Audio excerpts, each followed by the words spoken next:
Praise lord. దేవుని నామానికి మహిమ ఘనత ప్రభావాలు కలుగును గాక.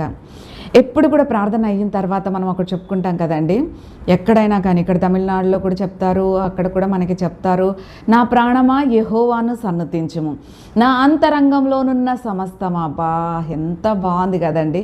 అంతరంగం, మన అంతరంగంలోనున్న సమస్తము కూడా ప్రభువుని సన్నతించాలనేసి ఆహా రైటర్ ఎంత చక్కగా రాశారు చూడండి. పరిశుద్ధాత్ముని ప్రేరణ ద్వారా రాయడం అంటే ఆ రకంగా ఉంటుంది. మన దావీదు అయ్య గారికి తట్టిన ఆలోచన చూసారా? Praise be to the lord God almighty. నా ప్రాణమా యెహోవాను సన్నతించుము, నా అంతరంగములోనున్న సమస్తమా ఆయన పరిశుద్ధ నామమును సన్నతించుము. నా ప్రాణమా యెహోవాను సన్నతించుము, ఆయన చేసిన ఉపకారములలో దేనిని మరొకము. ఎస్, మన జన్మం ఒక ఆయన చేసిన పెద్ద ఉపకారం, మనం శ్వాస తీసుకోవడం ఆయన చేసిన పెద్ద ఉపకారం, మనం భోజనం చేయడం పెద్ద ఉపకారం, మంచి బట్టలు కట్టుకోవడం పెద్ద ఉపకారం, మంచి షెల్టర్ కలిగి ఉండడం ఒక పెద్ద, ఇక ఇట్లా చెప్పుకుంటూ పోతే ఆయన చేసిన పెద్ద పెద్ద ఉపకారాలు ఎన్నో ఉన్నాయి. అవన్నీ మానేసి మనం సాడ్గా ఉండొచ్చా? నేనైతే ఎప్పుడు నవ్వుతూనే ఉంటాను. సాడ్గా ఉన్న మూమెంట్స్ చాలా తక్కువ, ఉన్న తొందరగానే బయటికి తీసుకొచ్చేస్తారు. మనిషినే కదా, వస్తాయి డిప్రెషన్, ఇక ఉంటాయి మనుషులు అన్న తర్వాత. కానీ ఎక్కువగా అందులో మునిగిపోనివ్వడు నా యేసయ్య, బయటికి తీసుకొచ్చేస్తాడు. చేంజ్ అయిపోతుంది నా యొక్క మనసు. ఆయన ఎందుకు లగ్నం చేసేటట్లుగా ఆయనే చేసేసుకుంటారు. ఎందుకంటే నేను అలాగ అడిగేసుకుంటాను యేసయ్య దగ్గర. అందరూ కూడా అలాగ అడుగుకోవాలనే నేను కోరుకుంటున్నాను. అంతకు మించిన నేనేమాత్రం అండి, నాకు మించిన ప్రార్థనా పరులు ఎందరో ఉన్నారు. కొందరు ప్రార్థన విన్నా కొద్ది వినాలనిపిస్తుంది, మనసుకి ఎంతగానో తృప్తినిస్తుంది, మళ్ళీ మళ్ళీ వినాలనిపిస్తుంది, మళ్ళీ మళ్ళీ కళ్ళు మూసుకొని వాళ్ళతో పాటు ఏకీభవించాలనిపిస్తుంది. అలాగా ఎంతో మంచి మంచి ప్రార్థనా పరులు ఉన్నారు. కానీ జస్ట్ ఇది నా పద్ధతి, నేను ఎలాగ అడుక్కుంటానో, నేను డిప్రెషన్లో నుంచి బయటికి రావాలనుకున్నా, నా మైండ్లోనికి ఏవి కూడా వద్దు, నన్ను డిస్టర్బ్ చేసేవి, నా స్పిరిచువల్ లైఫ్ని డిస్టర్బ్ చేసేవి నా యొక్క మైండ్లోకి ఎంటర్ కాకుండా ఉండాలన్నా ఐ ఆస్క్ మై గాడ్.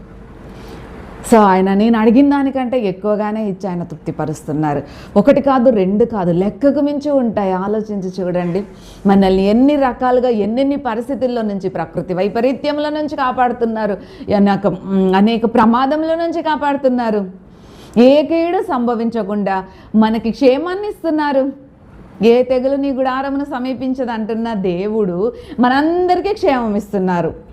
ఏదైనా ఉన్నప్పటికీ కూడా అందులో ఆయన కృపను విస్తరింపచేస్తారు. కనుక ఎందుకు అట్లాగా తెగులు, ఇది ఉంది అది ఉంది అనుకోవద్దు. మనం ఏదన్నా ఆయనకి స్తోత్రం చెప్దాము. ఈ లైఫ్ గురించి పెద్దగా మనం ఎందుకండి వరి అవ్వాలి?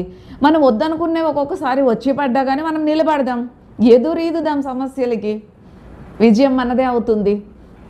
నేను ఎప్పుడు ఇవే ఎక్కువగా నేను ఎందుకు చెప్తూ ఉంటానంటే, సమస్యల్లో చిక్కుబడిపోతున్న రోజులు ఇవి. సమస్యల మీద సమస్యలు, డిప్రెషన్ మీద డిప్రెషన్, ఎన్నెన్నో జరగకూడనివి. ఇప్పుడు మనకి సోషల్ మీడియా ఉంది కనుక ఒకవేళ ఇవన్నీ కూడా మనకి తెలుస్తున్నాయేమో, అంతకుముందు ఇవి జరిగాయో లేదో మన నాలెడ్జ్కి తెలిసేవో కాదో, కానీ ఈ సోషల్ మీడియా వల్ల చాలా చాలా తెలుసుకోవడానికి మనకి ప్రభువారు కృపను అనుగ్రహించారు. కనుక నా నాలెడ్జ్కి ఏ ఇన్సిడెంట్ వచ్చినా అది నాకు ప్రార్థనలో పెట్టేదాకా నెమ్మది ఉండదు. అల్లర్లు జరిగినా, బాంబ్ బ్లాస్ట్లు జరిగినా, లేకపోతే భర్త భార్యను చంపేసినా, భార్య భర్తను చంపేసినా, అయ్యో అవమానకరమైన కార్యక్రమాలు జరగకూడదయ్యా. అది ఎవరే కానివ్వండి, యేసు ప్రభువారు అందరికీ ప్రభువు. అది ఎవరైనప్పటికీ కూడా మనం ఎవరము తేడాలు చూపించుకోకూడదు.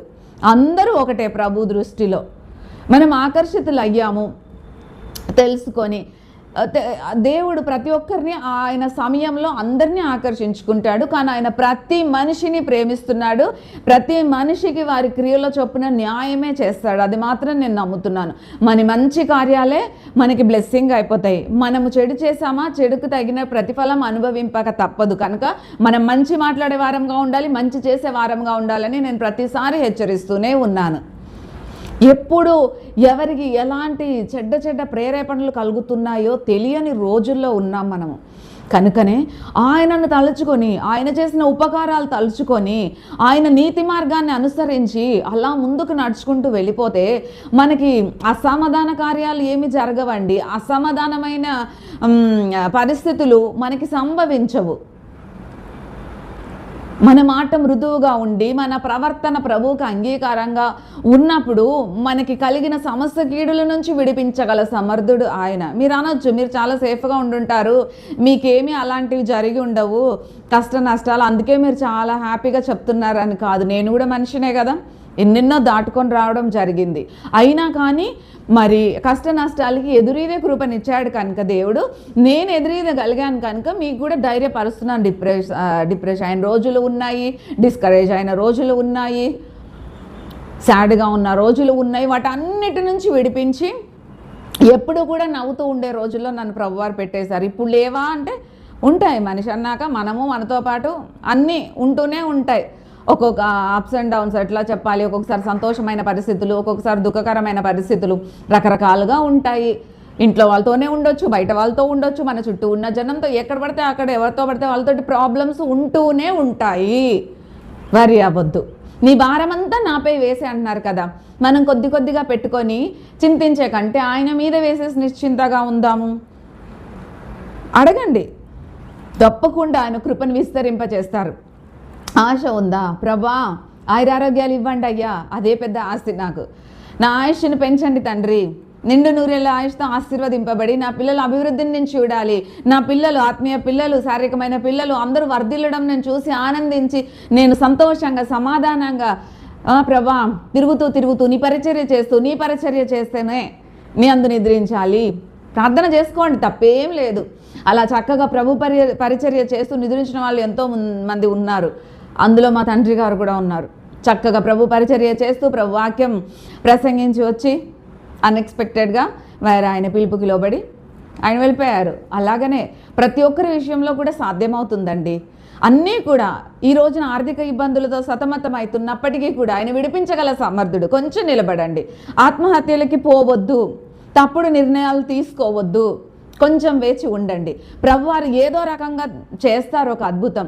లేదంటే మీరు ఎవరికి రుణం ఉన్నారో వారికే దయ కలిగించి మీ రుణం మీరు చెల్లించకుండానే వారే మర్చిపోయేలాగానో వారి కంటికి మిమ్మల్ని మరుగు చేసో ఏదో ఒక అద్భుతం చేస్తారండి. బాధతోనూ దుఃఖంతోనూ తప్పుడు నిర్ణయాలు తీసుకోవద్దు. మీరు మీకు చెప్పుకొని ఇక్కడ దావీదయ్య గారు చెప్పుకున్నట్టు చెప్పుకొని చూడండి, ఎంత బాగుంటుందో. చక్కగా నా తల్లి గర్భములో నన్ను రూపించిన విధానం తలుచుకుంటుంటే ఒకసారి మనం కూడా అలా చెప్పుకుంది. ఇవన్నీ మనం మాదిరి నేర్చుకోవడానికే కదా. మనం అనుదినము కూడా పరిశుద్ధమైన ముద్దుతో మన యేసు పాదాలను ముద్దు పెట్టుకుంటే మరి పరమందున్న తండ్రి ఎంతో సంతోషిస్తారు. ఆయన ముద్దు పెట్టుకోకపోతే కూడా ఆయన కోపం రగులుకుంటుంది తెలుసా. కీర్తనల గ్రంథంలో ఉంటుంది. స్తోత్రం చదివి చూడండి, మీకే అర్థమవుతుంది. ఆయనని పరిశుద్ధమైన ముద్దు, అది మళ్ళీ ఎవరు రాంగ్గా తీసుకోనో స్టోరీస్ క్రియేట్ చేసేసి అలా చేయకూడదు. బైబిల్లో ఉన్నదే నేను చెప్తున్నాను. యేసు ప్రభువారు పరిశుద్ధుడు. అతను ఏ మనిషి ద్వారా ఏ మనిషి తప్పిదం వలన జన్మించిన వ్యక్తి కాదు.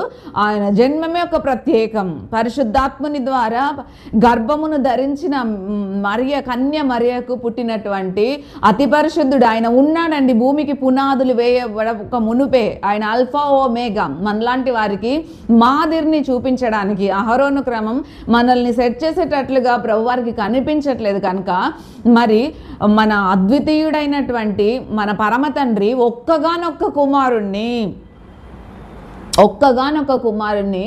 మరి బలి అర్పించేశాడు మన పాపాల నుంచి మనల్ని వేరు చేయడానికి, మనల్ని రక్షించుకోవడానికి.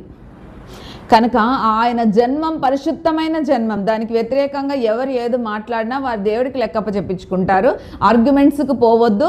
మనము వ్యర్థమైన మాటలకి చెవియొగ్గి ఆలకించకుండా, వ్యర్థమైన మాటల్లో కోఆపరేట్ చేయకుండా మనం కరెక్ట్గా ఉన్నామా లేదా. మనుషులను చూస్తే పడిపోతాం.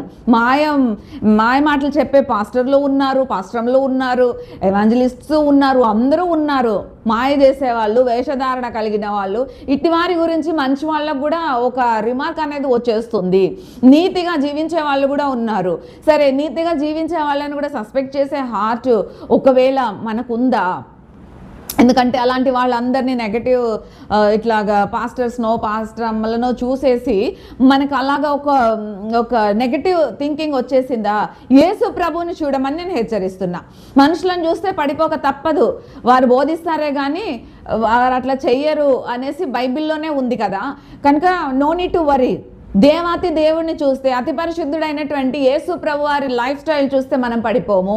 ఆయనలాగా, ఆయన మంచే కదండి చెప్పేలారు. ఏమైనా మనల్ని పాపానికి ప్రేరేపించేలాగా ఉన్నాయా ఆయన బోధలు? లేవు కదా. కొన్ని కొట్లాటలకు ఎంకరేజ్ చేసేటట్లు ఉన్నాయా? లేవు కదా. సమాధానాన్ని గురించే మాట్లాడారు షాలేం రాజు. మౌనంగానే ఉండమని చెప్పారు, ఆయన మౌనంగా ఉండి చూపించారు. ఆయన మాదిరి చూపించి వెళ్ళారు. మనలాంటి మూర్ఖుల కళ్ళు తెరవబడడానికే ఆయన రావడము, మాదిరిని చూపించడము, యవ్వన వయసులో బలియాగం అయిపోయి మళ్ళీ పునరుత్థానుడై వెళ్తూ వెళ్తూ మనకి పరిశుద్ధాత్మని గిఫ్ట్గా ఇచ్చి మనకు తోడు నీడగా ఉండి మన ప్రార్థనలో ఎడతెగగా ఉండేటట్లుగా ప్రభువు వైపు నడవడానికి గైడ్ లైన్స్ కోసం పరిశుద్ధాత్మ దేవుణ్ణి మనకి కంఫర్టర్ని ఇచ్చే ఆయన వెళ్ళారు. తండ్రి కుడి పార్శ్వమున, తండ్రి యొక్క సింహాసనంలో పాలిభాగస్తుడై మన కోసం నిత్యము కూడా మొరలెడుతున్నాం. ప్రధాన యాజకుని ధర్మం నిర్వర్తించడానికి అక్కడ ప్రభువారు మరి నిరంతరం మనల్ని కాపాడే దేవుడు. కునుకడు నిద్రపోడు కదా, కునుకకుండా నిద్రపోకుండా తండ్రి యొద్ద మనల్ని బట్టి మొరలెడుతూ ఉన్నారు. ఆయన మనకి చెప్పారు కదా, జయించిన వారికి మనకు కూడా అక్కడ ఆపర్చునిటీ ఉంది మన యేసు ప్రభు వారి కుడిపార్శ్వంలో కూర్చోవడానికి. సో మనం చేయిద్దాము. లేనిపోనివన్నీ కొందరైతే విమర్శించడానికే పుడతారు. విమర్శించండి నిద్ర పట్టదు. ఎవరిది వాళ్ళని చూసుకుందాం. నేను కరెక్ట్గా ఉన్నాను, నన్ను పరిశీలించుకొని నన్ను పరిశోధించుకుంటాను. నాలో ఏ ముడత మచ్చ కళంకం లేకుండా నా జీవితం మరి సువాసన వల్లే ఉందా, లేకపోతే కంపు కొట్టేటట్టుగా ఉందా, అసహ్యకరమైన జీవితం జీవిస్తున్నానని ఎవరికి వారు పరిశోధించుకోవడం మానేసి అందరినీ ఎదుటి వాళ్ళని క్రిటిసైజ్ చేయడమే ఒక పనిగా పెట్టుకుంటారు. అలాంటి విమర్శలకు కూడా పట్టించుకోవద్దు. మన అంతరంగానికి మనం చెప్పుకుందామండి. నా ప్రాణమా యెహోవాను స్తుతించుము, సన్నుతించుము, ఆయన చేసిన మేలులలో దేనిని మరవకము, అతి పరిశుద్ధుడైన దేవుని కొనియాడము. ఆయన రూపించిన విధం చూస్తే వణుకు పుడుతుంది. ఎంత చక్కగా జీవించాడు కనుక నా మనసా, నా ప్రాణమా, నా అంతరంగంలో నిన్న సమస్తమా నా మాట విను. అలా స్ట్రిక్ట్గా డిసిప్లిన్ చేసుకొని నిన్ను నువ్వు కంట్రోల్లో పెట్టుకుంటూ అలా నడవలసిన ప్రభు త్రోవలో నడిచి చూడు. ఎందుకు విజయం సొంతం కాదు? తప్పకుండా సొంతం అవుతుంది. గెలుపు నీదే అవుతుంది. నువ్వే గెలుస్తావు, నువ్వే సాక్ష్యం చెప్పుకుంటావు.